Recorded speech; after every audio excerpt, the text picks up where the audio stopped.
ये पीपरटोली अमलिया भरनो गुमलका है। मैं यहाँ पर पूजा करने का तरीका और पूजा करते समय किन किन बातों को हमें बोलना चाहिए, कैसे पूजा करना चाहिए, ये सब वहाँ जो महान बाबा है और उन बहनों को सिखाने का प्रयास कर रहा हूँ कि हम लोग किस तरह से पूजा करेंगे ताकि हम लोग सत्य की मार्ग पर प्राकृतिक का जो स्वभाव है उस स्वभाव के अनुसार हम पूजा प्रार्थना और विनती कर सकते हैं।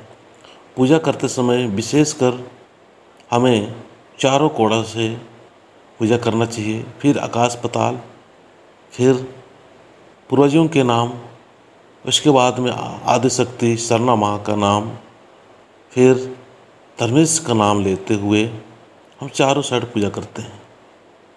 अंत में हम सभी लोग पूरे तहे दिल से धर्मेश से माफ़ी मांगते हैं।